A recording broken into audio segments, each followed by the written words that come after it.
नमस्ते, मेरा नाम है अभिनव और आप क्लिक करके देखना शुरू कर चुके हैं द लल्लन टॉप शो। आज सुबह से सोशल मीडिया पर बिजली संकट की बड़ी चर्चा है। तरह तरह के मीम शेयर किए जा रहे हैं। कोई हाथ से पंखा हाँके दे रहा है, कोई पसीना पोछे ले रहा है। मन की व्यथा को तरह तरह से पेश करने के अद्भुत तरीके दिखे, मगर हंसी मजाक से तर बिजली संकट गंभीर विषय बन गया है। बिजली का दिन में कई बार आना, कई बार जाना सिर्फ एक राज्यों तक सीमित नहीं रहा। देश के 16 राज्य बिजली संकट से जूझ रहे हैं। कहीं किसान प्रदर्शन कर रहे हैं तो कहीं व्यापारी त्राही त्राही। घर में बैठे आम लोगों का इस प्रचंड गर्मी में पावर शॉर्टेज ने दिमाग शॉर्ट कर रखा है। आखिर इसके पीछे की वजह क्या है? कब तक यूं बिजली कटती रहेगी? क्या वाकई कोयले का संकट है? अगर हां तो कितने दिन का कोयला हिंदुस्तान के पास बचा है? सारे सवालों का विस्तार से जवाब तलाशेंगे। बड़ी खबर में इसी पर बात करेंगे, लेकिन सबसे पहले दिन की सुर्खियां। पहली सुर्खी, दिल्ली के शाहीन बाग में नारकोटिक्स विभाग ने छापेमारी में ड्रग्स की एक बड़ी खेप बरामद की।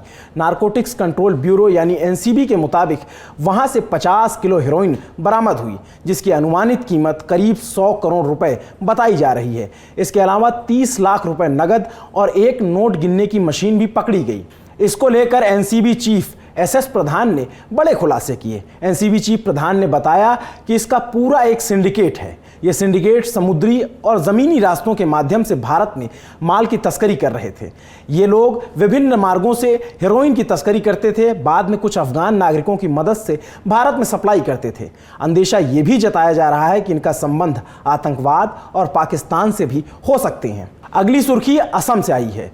कांग्रेस समर्थित विधायक जिग्नेश मेवाणी को आज जमानत मिल गई। आपको बता दें, प्रधानमंत्री नरेंद्र मोदी पर टिप्पणी करने के मामले में असम की कोकराझार कोर्ट ने उन्हें 25 अप्रैल को जमानत मिली थी। इसके तुरंत बाद जिग्नेश को महिला पुलिस के साथ बदतमीजी करने के मामले में गिरफ्तार कर लिया गया था, जिसके बाद 26 अप्रैल को जिग्नेश को 5 दिन की पुलिस कस्टडी में भेजा गया।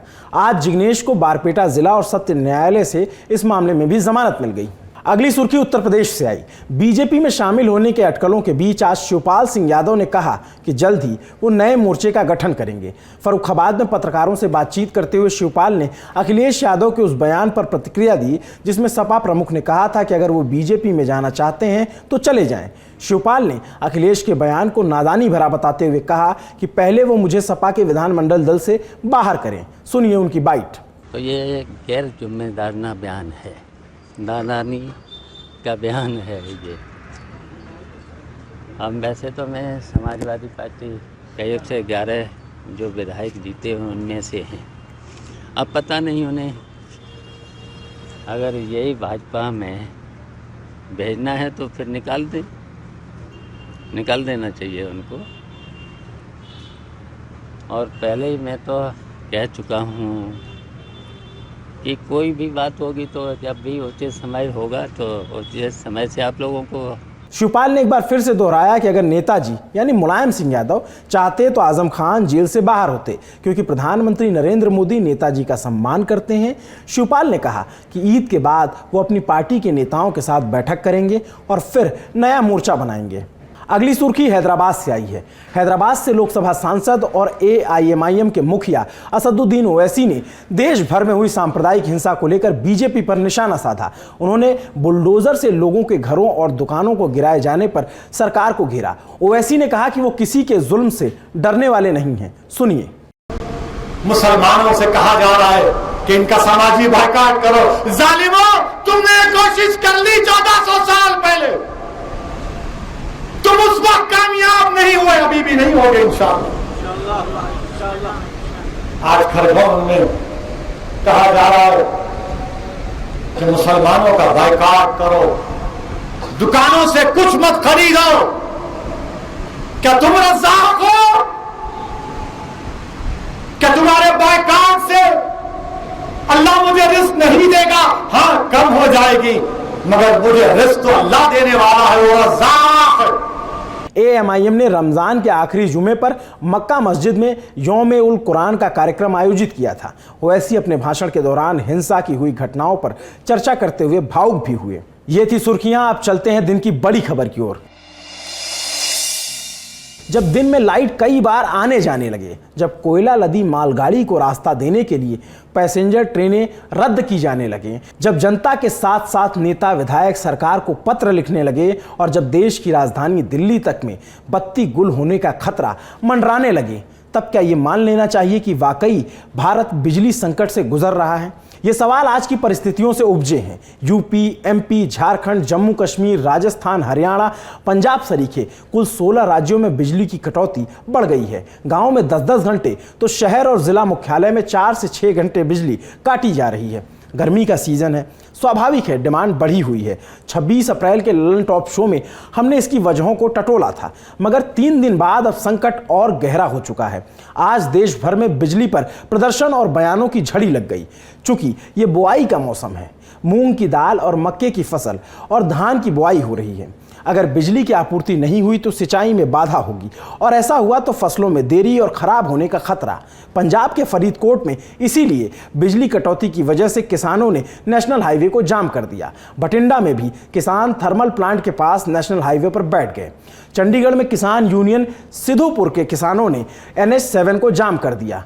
अमृतसर में तो किसानों ने आप सरकार में बिजली मंत्री हरभजन सिंह के घर का घेराव कर लिया। मंत्री के खिलाफ मुर्दाबाद के नारे लगे। गुरुवार को पंजाब में 7,500 मेगावाट की अधिकतम मांग के मुकाबले उपलब्धता बिजली की केवल 4,400 मेगावाट की रही। पावरकॉम के महंगे दाम से बाहर से बिजली खरीदी गई, लेकिन वो भी नाकाफी रही। उद्योगों की बिजली काटी गई, मगर फिर भी राज्य की जरूरत पूरी नहीं हो पाई, जिस वजह से अब किसान सड़कों पर हैं। अब सवाल यह है कि बिजली के लिए इस तरह से प्रदर्शन होते आखिरी बार आपने कब देखा था? पिछले साल ये खबर उड़ी थी कि कोयला खत्म होने वाला है, इतने दिन का कोयला बचा है, उतने दिन का कोयला बचा है, खूब चर्चा हुई। ऐसे तमाम प्रदर्शन तब भी नहीं हुए। इस बार परिस्थितियां थोड़ी चिंताजनक है, क्योंकि बाकी तो छोड़िए, राजधानी दिल्ली में भी दिनों दिन संकट गहराता जा रहा है। इसको लेकर दिल्ली के ऊर्जा मंत्री सत्येंद्र जैन ने पर्याप्त कोयला आपूर्ति के लिए केंद्र सरकार को आज एक पत्र लिखा है। इस पत्र में लिखा कि दादरी राष्ट्रीय राजधानी पावर स्टेशन और Firoz Gandhi Unchahar thermal power plant में बिजली आपूर्ति बाधित होने पर दिल्ली मेट्रो और अस्पतालों समेत कई जरूरी संसाधनों को 24 घंटे बिजली आपूर्ति में दिक्कत हो सकती है। पत्र में एक तरीके से अलार्मिंग सिचुएशन की बात कही गई। सत्येंद्र जैन की तरफ से प्रेस कॉन्फ्रेंस भी की गई। सुनिए और क्या कहा। देखिए, पूरे देश के अंदर कोयले की बहुत भयंकर कमी है और उसका सबसे बड़ा कारण है कि जो रेलवे के रैक हैं, जो ट्रेन होती हैं, वो अवेलेबिलिटी कम है और कोयले की कमी भी है। तो उसकी वजह से पूरे देश के अंदर जितने भी पावर प्लांट्स हैं उनके पास कोयले की बहुत गंभीर समस्या है। सर, आपने अपने खत में कहा था कि बिजली आपूर्ति में बाधा आ सकती है, मेट्रो, अस्पताल, तमाम चीजों को जोड़ा था। तो अभी कितना माने कि अभी बैकअप है या क्या? कोई बैकअप नहीं है।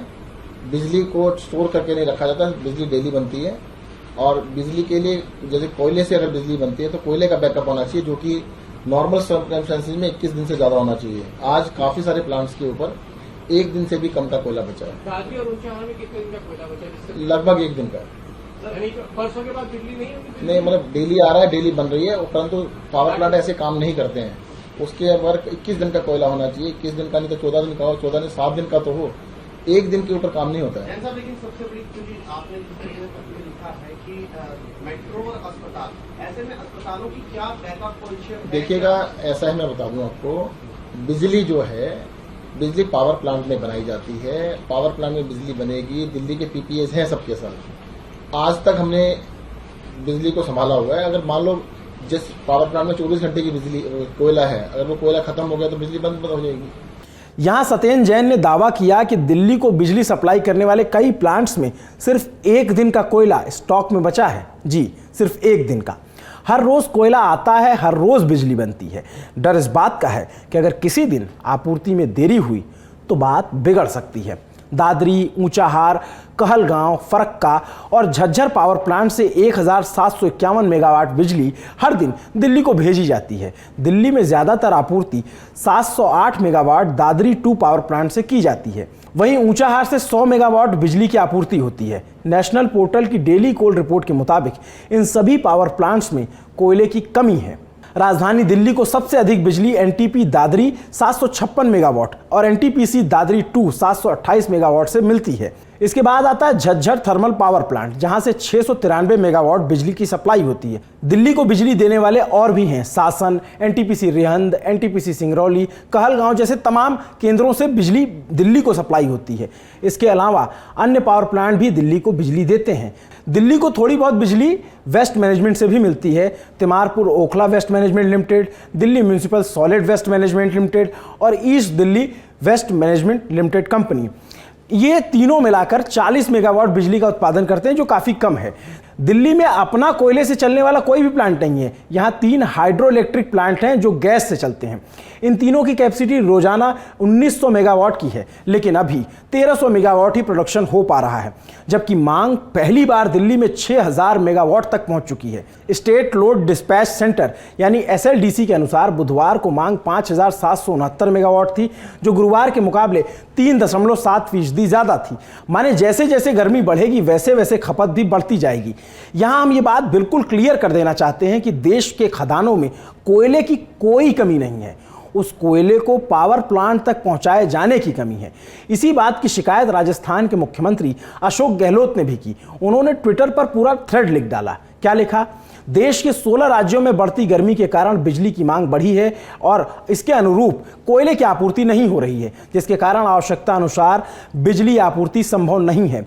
ये एक राष्ट्रीय संकट है। मैं सभी से अपील करता हूं कि इस संकट में एकजुट होकर परिस्थितियों को बेहतर बनाने के लिए सरकार का साथ दें। अपने निवास या कार्य क्षेत्र में गैर जरूरी बिजली उपकरणों को बंद रखें। अपनी प्राथमिकताएं तय करें। बिजली का उपयोग जरूरत के मुताबिक करें।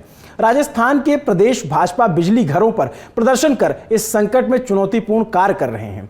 बिजली कर्मचारियों को परेशान कर उन पर दबाव बनाने का काम कर रहे हैं। मैं उनसे पूछना चाहूंगा कि राज्यों को कोयला उपलब्ध करवाने का काम केंद्र सरकार का है।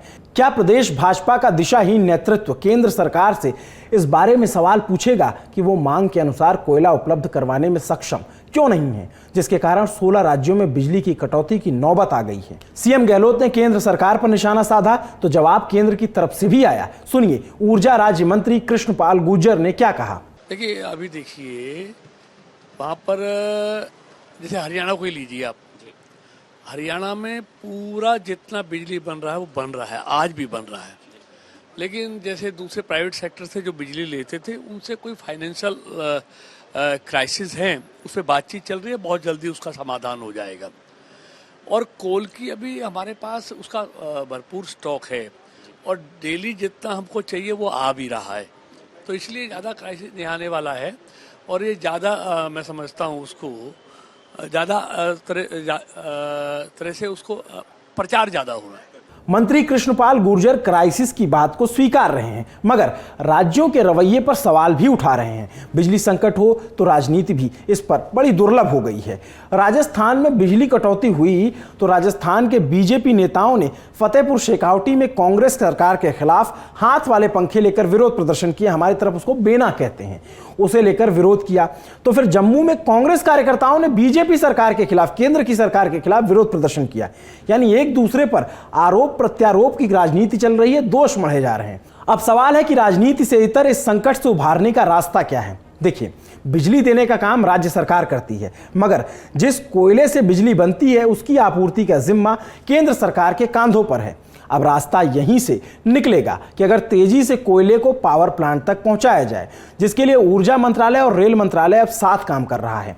देश भर में 240 पैसेंजर ट्रेन कैंसिल कर दी गई हैं ताकि कोयला ले जा रही मालगाड़ी के रास्ते में कोई रुकावट न आए। इसके अलावा रेलवे अब 400 कोल रैक्स चला रहा है, जो अब तक का सर्वाधिक है। पिछले साल 347 कोल रैक्स चल रहे थे। पूर्व मध्य रेल रिड्यू मंडल, जिसे पहले मुगल सराय के नाम से जाना जाता था, उसकी बात करें तो इस डिवीजन में रोजाना 50 से 60 की संख्या में कोयले के रैक्स निकल रहे हैं। पूर्व मध्य रेल के दानापुर, धनबाद और दीनदयाल उपाध्याय रेल मंडल से होकर कोयले के रैक्स उत्तर प्रदेश और दूसरे राज्यों में अलग अलग जगहों पर पावर प्लांट तक पहुंच रहे हैं। यूं तो मालगाड़ी और पैसेंजर ट्रेनों की परिचालन की मॉनिटरिंग रेलवे लगातार करता है, लेकिन पावर प्लांट्स में कोयले के संकट को देखते हुए रेलवे इसे विशेष सतर्कता से देख रहा है। और ये जरूरी भी है, क्योंकि दैनिक भास्कर की खबर के मुताबिक कोल इंडिया ने भी स्वीकार किया है कि वो बिजली प्लांट्स को 16.4 लाख टन कोयले की सप्लाई कर रहा है, जबकि कोयले की मांग फिलवक्त 22 लाख टन तक पहुंच चुकी है। इस कोयला संकट पर कोल और माइंस मिनिस्टर प्रहलाद जोशी का भी बयान आया है। सुनिए वो क्या कह रहे हैं। कहना चाहता हूँ जो गैस बेस्ड पावर प्लांट था वो भी बंद हो गया है, इम्पोर्टेड प्राइस बढ़ गया, इसलिए कोई इम्पोर्टेड प्लांट भी पूरा कैपेसिटी से नहीं चल रहा था। अभी पावर मिनिस्ट्री उसको चलाने के लिए अभी भी डायरेक्शन देके शुरू कर दिया है और डिमांड भी बढ़ गया है क्योंकि देश का और प्रदेश का भी इकोनॉमी अच्छी तरह से पकड़ गई। इसलिए जहां हम 3.3 बिलियन 3.2 बिलियन करते थे वो 3.5 बिलियन पर डे यूनिट गए हैं। इसलिए लेकिन हमारे आज भी 21-22 million ton thermal power plants में है, एवरेज मैं बता रहा हूँ, और 72 मिलियन टन कोल इंडिया और जो कैप्टिव वगैरह वगैरह है उधर है, वो 10 दिन का है। इसीलिए थोड़ा कुछ लोग बहुत शॉर्ट है बोलते हैं, शॉर्टेज है ऐसे बोलते हैं, लेकिन रिप्लेनिशमेंट कंटिन्यूअसली होता रहेगा। We are replacing stock every day on daily day to day basis. यहां ध्यान देने वाली बात यह है कि स्टॉक में सिर्फ 10 दिन का ही कोयला बचा है, मगर उम्मीद है कि मालगाड़ियों के जरिए आपूर्ति तेज होने से स्थिति में सुधार की गुंजाइश है। 10 दिन का कोयला बचा, इसका मतलब यह नहीं है कि 10 ही दिन चलेगा, बराबर कोयला पहुंचता रहता है और रिफिल होता रहता है, यानी रोज बिजली बनती है और रोज कोयले की खपत होती है और कोयला पीछे से पहुंचाया जाता है। इस हिसाब से 10 दिन भी मंत्री जी की माने तो ठीक है, आगे धीरे धीरे इस स्थिति को सुधार लिया जाएगा। अब बात दिन की दूसरी बड़ी खबर की, जो पंजाब के पटियाला से है, जहां से शिवसेना और खालिस्तान समर्थकों के बीच झड़प की खबर आई।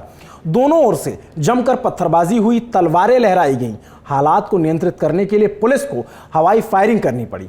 ये सब क्यों हुआ, कैसे हुआ, ये समझने की कोशिश करते हैं। खालिस्तान समर्थक संगठन सिख फॉर जस्टिस के सरगना गुरपवंत सिंह पन्नू ने 29 अप्रैल को खालिस्तान दिवस मनाने की घोषणा की थी।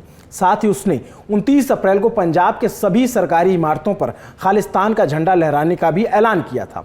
उसने झंडा फहराने का वीडियो बनाकर भेजने वाले को $1 लाख का इनाम देने का ऐलान किया। सिख फॉर जस्टिस पर भारत सरकार ने यूएपीए के तहत बैन लगा रखा है। इसका मुख्य रूप से एजेंडा पंजाब में अलग से खालिस्तान की मांग करना है। अमेरिका में वकील और पंजाब यूनिवर्सिटी से लॉ की डिग्री कर चुका गुरपवंत सिंह पन्नू SFJ का चेहरा है। वो अमेरिका में बैठकर यहां साजिशें रचता है। वो भारत का मोस्ट वांटेड आतंकी है। 1 जुलाई 2020 को भारत सरकार ने गुरपवंत सिंह पन्नू को संशोधित यूएपीए कानून के तहत आतंकवादी घोषित कर रखा है। जुलाई 2020 में ही पंजाब पुलिस ने अमृतसर और कपूरथला में उसके खिलाफ राजद्रोह का केस भी दर्ज किया था। गुरपवंत सिंह पन्नू अमृतसर के खानकोट गांव में पैदा हुआ था। बाद में वो विदेश चला गया और ISI के सहयोग से पंजाब में खालिस्तानी मूवमेंट को चलाता रहता है और उसको गाहे बगाहे जिंदा करने की कोशिश भी करता रहता है। पन्नू की घोषणा के खिलाफ शिवसेना ने 29 अप्रैल को खालिस्तान मुर्दाबाद मार्च निकालने की घोषणा की। शिवसेना के पंजाब कार्यकारी हरीश सिंगला ने कहा कि शिवसेना कभी पंजाब में खालिस्तान नहीं बनने देगी और ना ही किसी को खालिस्तान का नाम लेने देगी। शिवसेना का ये मार्च आर्य समाज चौक से शुरू हुआ, जो अलग अलग बाजारों से होकर गुजरना था। मार्च में शामिल लोग खालिस्तान मुर्दाबाद के नारे उधर से लगा रहे थे, उधर से भी एक मार्च चल रहा था। इसी दौरान दोनों मार्च आमने सामने आए, कुछ खालिस्तानी समर्थक बीच में आए, जिसके बाद मार्च हिंसक हो गया। एक तरफ से जय श्री राम के नारे तो दूसरी तरफ से खालिस्तान जिंदाबाद के नारे लगे। जी, खालिस्तान जिंदाबाद के नारे लगे। तलवारें लहराई जाने लगी। भारी संख्या में मौजूद खालिस्तान समर्थकों ने फाउंटेन चौक पर जाम कर दिया और खालिस्तान जिंदाबाद के नारे ऊपर चढ़कर लगाए गए।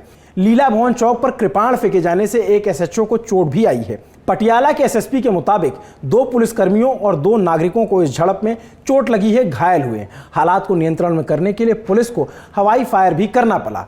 पटियाला के SSP के मुताबिक 2 पुलिसकर्मियों और 2 नागरिकों को इस झड़प हुई उसमें चोट लगी है, घायल हुए हैं। हालात को नियंत्रण में करने के लिए पुलिस को हवाई फायर भी करना पड़ा। फिलहाल पुलिस का दावा है कि स्थिति नियंत्रण में है। तनावपूर्ण माहौल को देखते हुए पटियाला में आज शाम 7 बजे से कल सुबह 6 बजे तक के लिए कर्फ्यू लगा दिया गया है।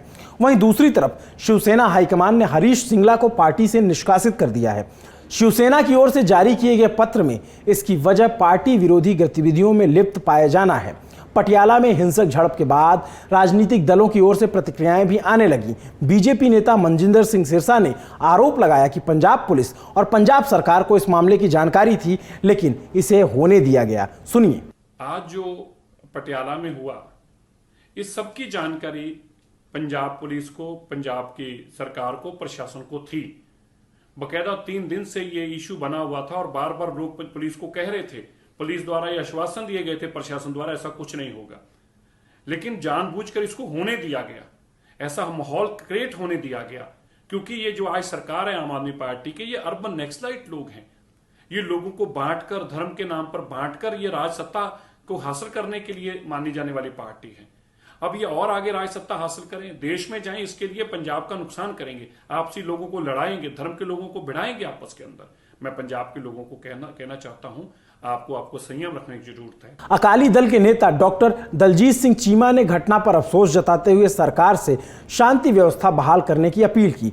आम आदमी पार्टी सरकार से तुरंत इस मसले में हस्तक्षेप कर शांति व्यवस्था बनाने के लिए कहा गया। कांग्रेस के पूर्व अध्यक्ष और वायनाड से सांसद राहुल गांधी ने भी पंजाब को संवेदनशील राज्य बताते हुए राज्य सरकार से कानून व्यवस्था बनाए रखने की अपील की।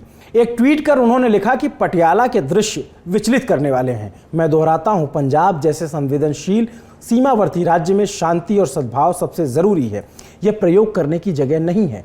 मैं गंभीरता से पंजाब सरकार से कानून व्यवस्था बनाए रखने की अपील करता हूं। पटियाला में हुई हिंसक झड़प पर मुख्यमंत्री भगवंत मान का भी बयान आया। उन्होंने ट्वीट करके कहा कि पटियाला में झड़प की घटना बेहद दुर्भाग्यपूर्ण है। मैंने डीजीपी से बात की है, इलाके में शांति बहाल कर दी गई है। सीएम ने कहा कि हम स्थिति की बारीकी से निगरानी कर रहे हैं और किसी को भी राज्य में अशांति पैदा नहीं करने देंगे। पंजाब की शांति और सद्भाव अत्यंत महत्वपूर्ण है। मामले में पुलिस ने जांच शुरू कर दी है और हो सकता है कि आगे गिरफ्तारियां भी हों। अब आखिर में कू की राय। कू पर आज हमने सवाल पूछा कि बिजली संकट का जिम्मेदार आप किसे मानते हैं। इस पर केंद्र को जिम्मेदार मानने वाले 32% लोग हैं, जबकि राज्य को 68% लोग जिम्मेदार मानते हैं। अगर आप भी कू पर हमारे पोल्स का हिस्सा बनना चाहते हैं तो कू पर दी ललन टॉप को फॉलो करें। हम कू पर आपसे अलग अलग मुद्दों पर आपकी राय मांगते रहेंगे। अपनी राय आप हमें कमेंट बॉक्स या #LTShowOnCoo के साथ कू करके बता सकते हैं। हम उसे भी दी ललन टॉप शो में शामिल करने की कोशिश करेंगे। अब वक्त है विदा लेने का। शुक्रिया, शुभ रात्रि। वीकेंड है, एंजॉय कीजिए, हमारी भी छुट्टी है, हम भी मौज करेंगे, क्रिकेट विकेट भी खेल लेते हैं। अब मिलेंगे सोमवार को।